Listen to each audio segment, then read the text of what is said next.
That one was not so good for a little while. In the series. Like my first line was "You were there." That's not English. I don't know what that is. But I mean, that's like they cast me with 3 days before filming. They had their backs up against the wall. They've been looking for a Spike for a long time. Hadn't found anyone, and Josh said, "Scrape the bottom of the barrel. Let's get somebody." Give it to the nude guy from The Tempest. Yeah, exactly. Anybody. How have it in. And so my accent, I watched a lot of Monty Python as a kid, but it wasn't, I had a surgery, at a beginning. But I stumbled along until a script came with the word bullocks in it. But it was written by an American who spelled it bullocks. And so I said it that way. We were moving fast. Okay, bullocks. And Tony Head, who played Giles, who's English, came up to me the next day and says, I've saw the dailies on that. We don't say it like that, you prat. I'm going to help you now. And he force-fed me an English accent. He tutored me by force for about 6 to 8 weeks until, we went over the script, every line, every word, until he was satisfied. And after about 6 to 8 weeks, I got it on my own, and it got better. But without Tony Head, you probably would be saying, well, that was pretty good, I guess. Thank you very much. You're welcome. Hello. Hey, my man. This time, I'm not going to ask a question. I'm going to tell you a joke. Do you want to come up here? Yeah. Oh. Pero ¿y esto? How cute is that? How cute is that? Pero Why was the artist scared that he was going to be under arrested? I don't know, why was the artist scared? Because he'd been framed.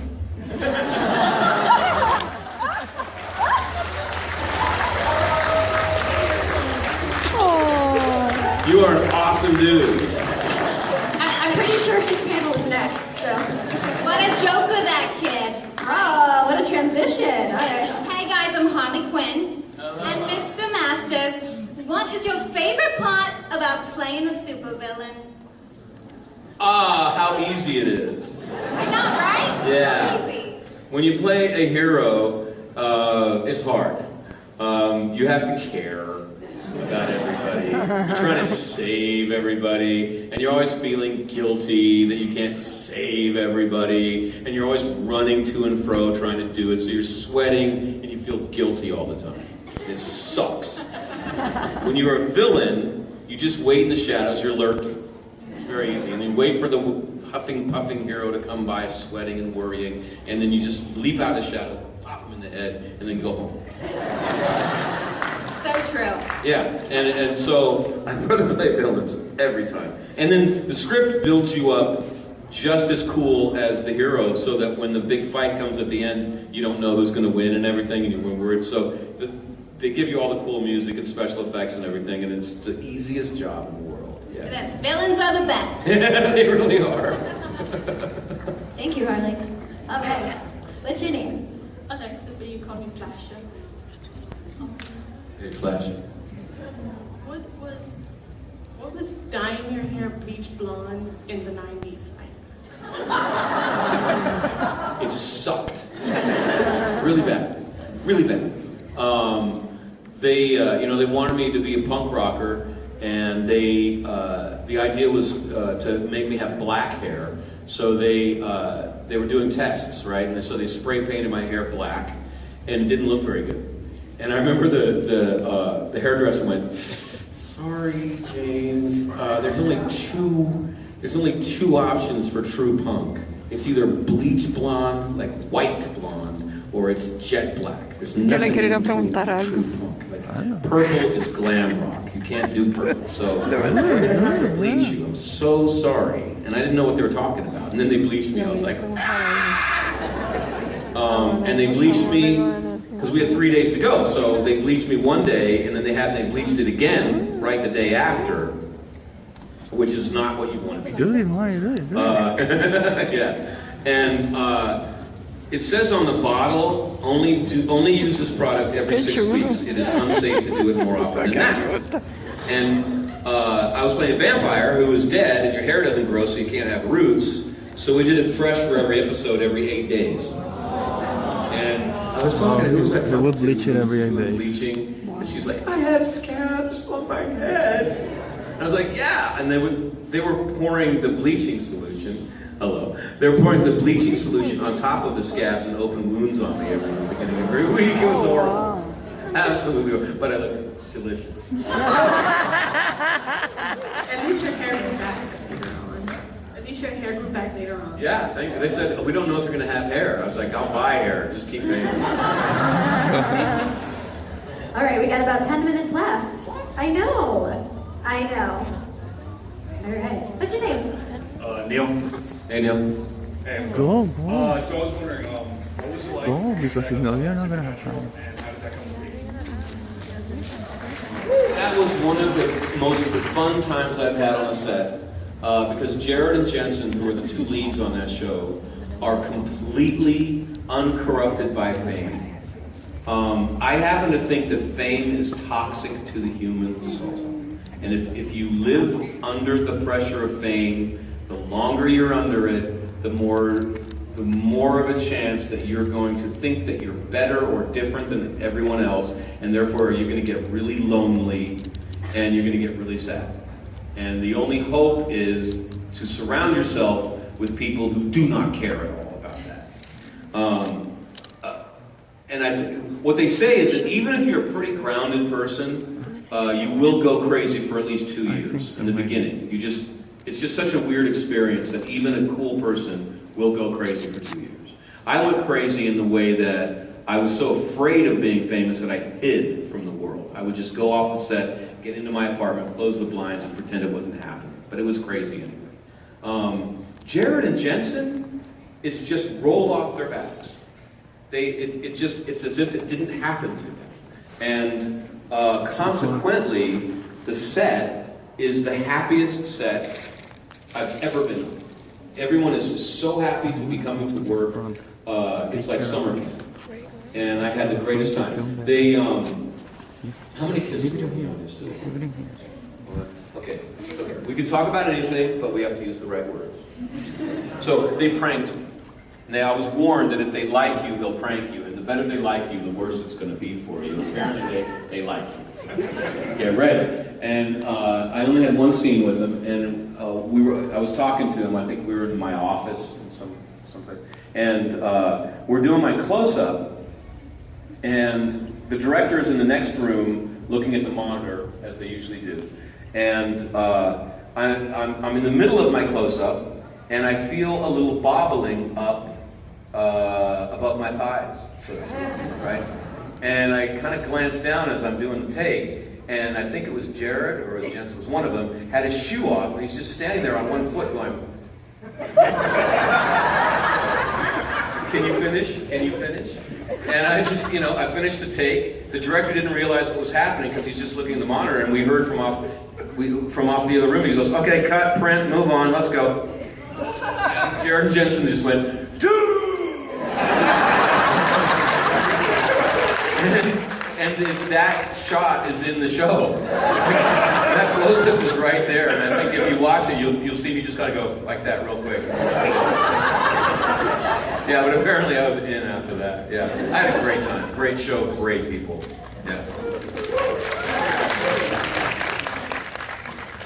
Hello, what's your name?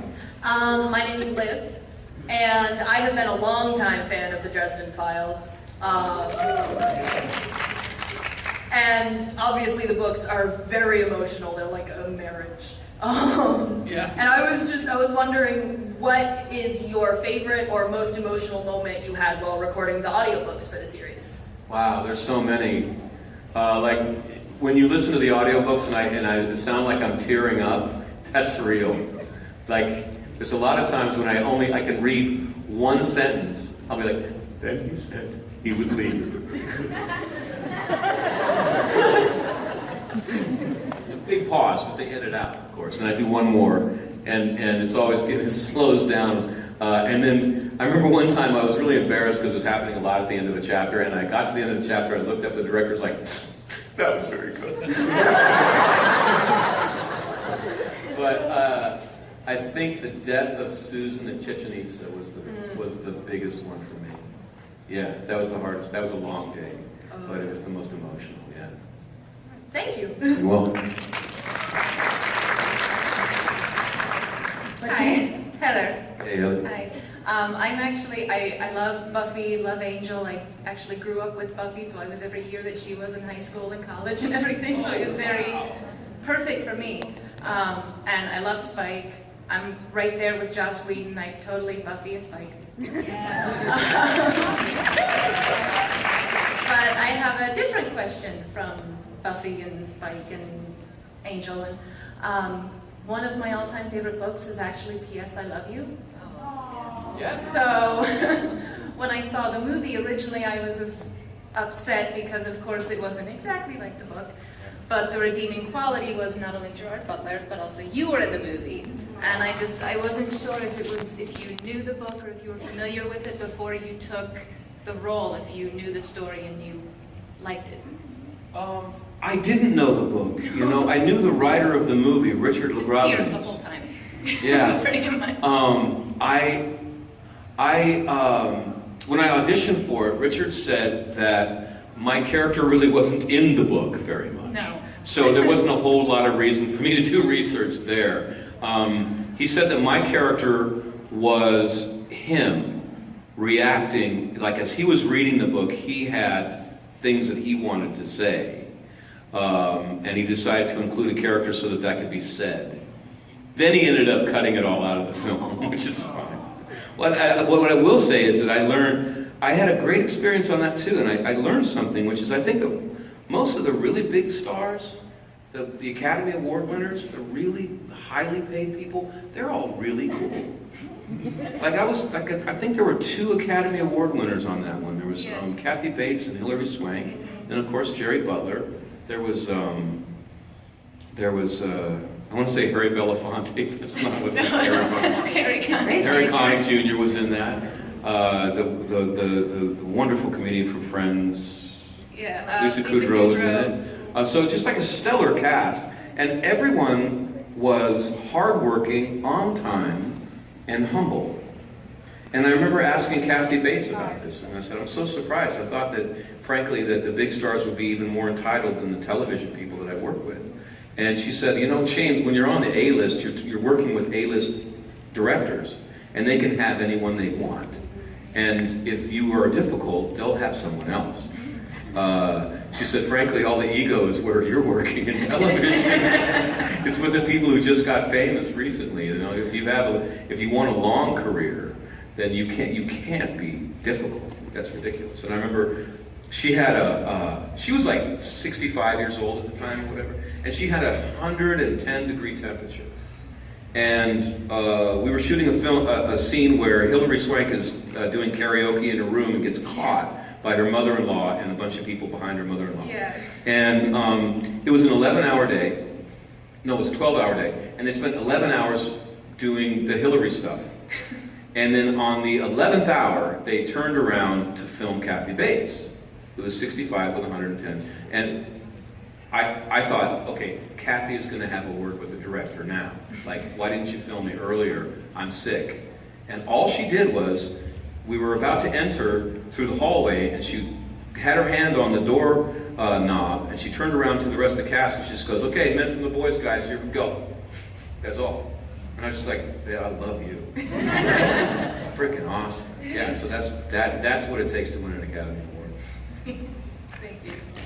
We have 3 minutes left. I know Lightning this is round. like, lightning round, guys. Lightning round. Yes. Let's do it. No. Maybe. Yeah. Hi, James. I'm not the only Buffy fan in my household. My husband, over the years, after marathoning it with me, fell in love with Spike also. I was wondering if you could help me say thank you to him for granting me this weekend to spend with you by saying his favorite line is Spike, which is out for a walk. For him, please. He's right there. Will you say it for him? All right. Today, my man, your wife is out for a walk. Beach. Thank you so much.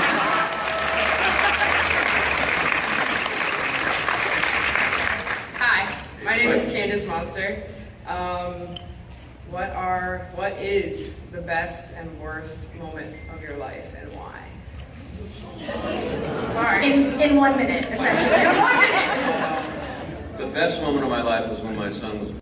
There are no worst. They're hard, you know, but even the hardest parts of my life have ended up becoming good over time. So I'm not going to say that there's a worst part. There are a lot of difficult parts. So I was poor for a long time. So I know what hungry is, but all of that just made me what I am right now, which is thankful to have a hot dog. I was like, ooh, a free hot dog.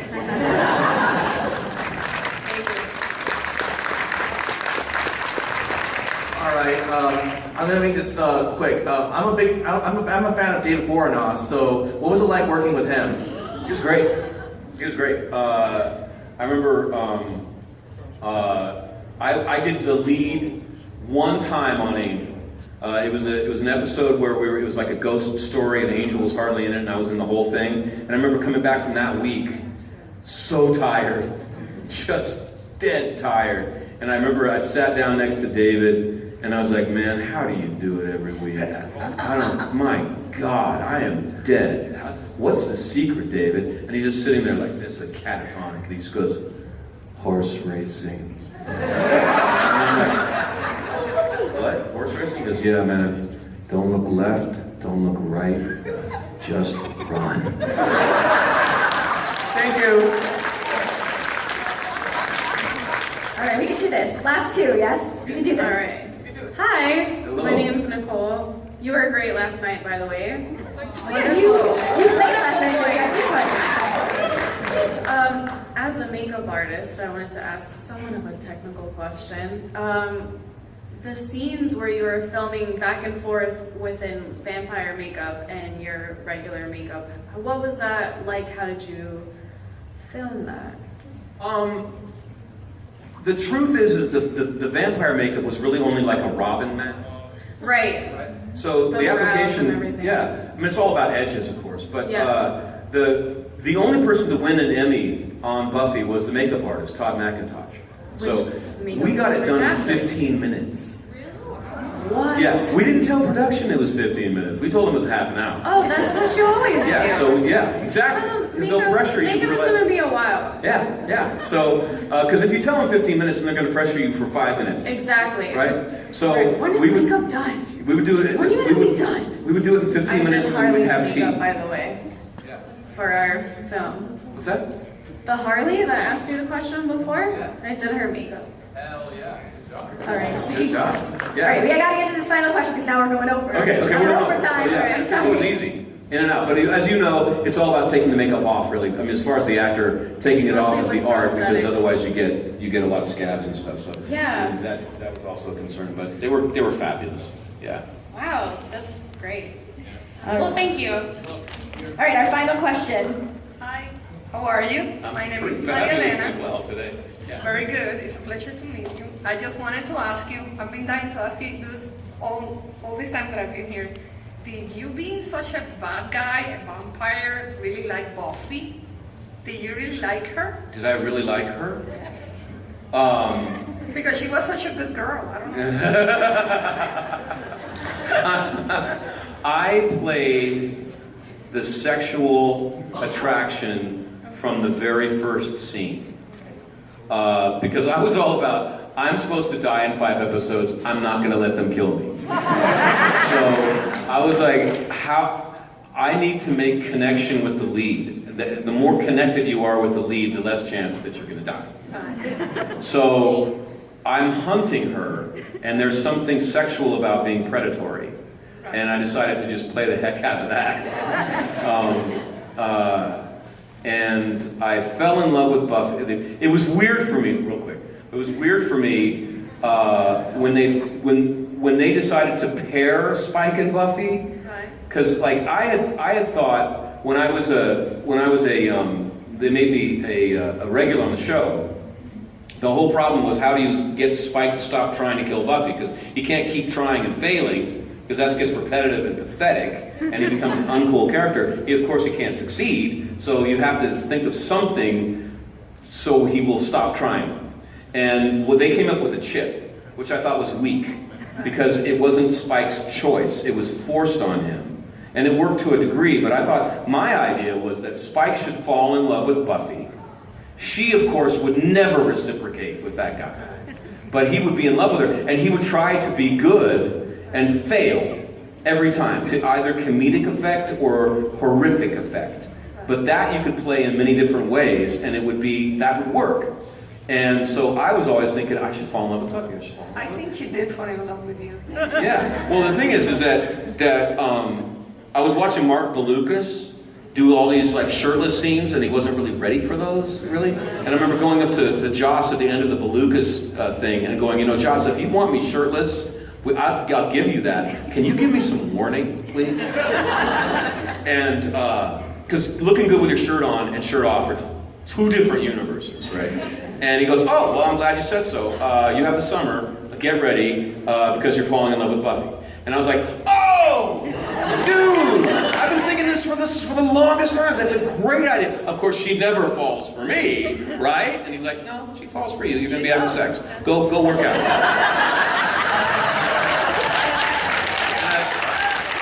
I was like, whoa. And the problem was that I was thinking of Sarah Michelle Gellar as my kid's sister. As a human being, I loved her. As my sister, I love her. She drove me crazy sometimes, but I love her. And now you're going to be having those scenes with your sister, and that's just not normal, And so I was just like, I'm screwed. And I was trying to like fall in love with her, trying to find a way. It wasn't working. We weren't having those scenes yet, but I was trying to do it, working up to it. And I finally remember she was doing the scene in the burger joint where she's wearing that hat. And it occurred to me that Buffy just came back from heaven, and she's been forced back to Earth, which is now hell. She is immediately a mother because she's got a younger sister and the mother is dead, so she has to fulfill the mother. She has to give up all her dreams and work at a burger joint, and she's not complaining. She's at the drive-thru window and she's being polite to every person coming through. And I was just like, okay, I love Buffy. Sarah can be my sister, that's fine, but I love Buffy. And I'm just sitting here looking at her like that. And Sarah turns around to me and she's like, what? It's the hat, right? She says, James, I didn't think you would make fun of me. Everyone's been making fun of me all day. I thought you'd be cool. God, she stormed off. And I was like, I can't even tell you, baby. That really was. Thank you so much. Thank you. Thanks a lot. You were great. Wait. We're going to take a group selfie. Is that okay with you? You have our photographer? All right. So everybody, if you guys want to stand up, we're going to take a group selfie. We're going to be facing the Supercom logo. So, I need you to